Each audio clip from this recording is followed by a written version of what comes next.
ए बुहारी आऊ न हौ यहाँ काम गरेर आलु ताछ कि साह्रो मोबाइल मात्रै हेरेर बसेको तिमी त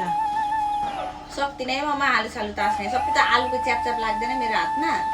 अनि हाम्रो पनि त लाग्छ नि जहिले पनि काम अराए कि सक्दिनँ भन खान मात्रै सक्छौ अनि खाना मात्रै त सक्छु त अनि यसो कमसेकम सासूले काम गरिरहेको छ देखेर पनि हुन्छ हौ अरूका बुहारी त यस्ता हुँदैन नि त हौ त्यसबाट अरूकै बुहारीलाई ल्याएर घरमा राख्नु नि त अनि मेरो माइली बुहारी भए त सबै काम गरिदिन्थे मम्मी केही नगर्नु तपाईँ म सबै गर्छु भन्थे तिमी त केही टेर्दैनौ क्या अब ल्याएर राखे भइहाल्यो त माइली बुहारीलाई किन अनि मलाई सुनाइराखेको त अनि कमाउनु पनि पर्यो उसले कमाउनु पर्यो कमाउन गएकी चाहिँ विदेश गएकी चाहिँ उसले काम पनि गर्नु पर्यो यहाँ घरमा कहाँ गर्न आउँछ त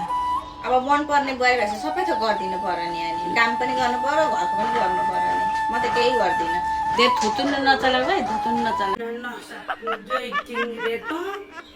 ए बुहारी मैले यहाँ सबै ठिक पारिदिएको छु अब परौठा बनाइदेऊ त सानो देवरलाई साह्रै मनपर्छ तिम्रो कान्छो देवरलाई कति खुसी हुन्छ भाउजूले परौठा बनाइदिन्छ भनेर अब मैले सबै रेडी बनाएको छु सबै काटेर रेडी छ थपक्क पकाउन मात्रै बाँकी छ लु पकाउ त मम्मी म पकाउँदिनँ जति बेला पनि यस्तो गर त्यस्तो गर भनेर काम नहराउनु न मलाई आफै गर्नु क्या थपक्क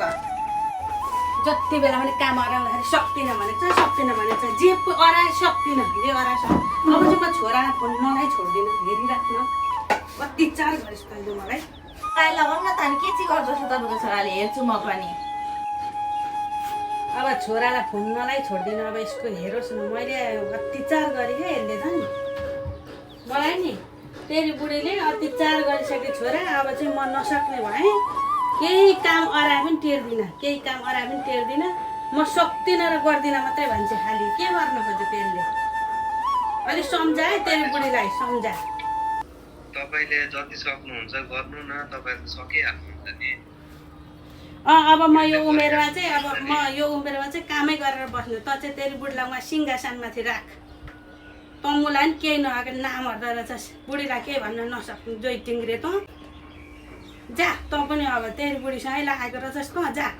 ए छोरालाई फोन लगाएको त छोरो पनि उसैको कुरा गरिरहन्छ है खालि बुहारीसँग यसले त सबै सर्लक्कै सिकाएको रहेछ नि त तै गर्न आमा सक्सेस भने भनेर भन्छ है मलाई त मैले के सिकाएँ तपाईँको छोराले तपाईँको छोरै त्यस्तो छ त मैले के गर्नु के को हुन्छ मेरो छोरो कति सिधा थियो पहिला कस्तो सिधा छोरो थियो सबै बिगारेर यसले त कुरा लाएर पुलाएर मलाई यति माथि उचालेको चाहिँ अब त मेरो बोली त सुन्ने पनि मान्दैन छोरो पनि सकेको गर्न आमा पो भन्छ है राम्रो छोराछोरी पाएँ भनेर सुख पाएँ भनेको त पाएँ सुख अब गर बुढी आफै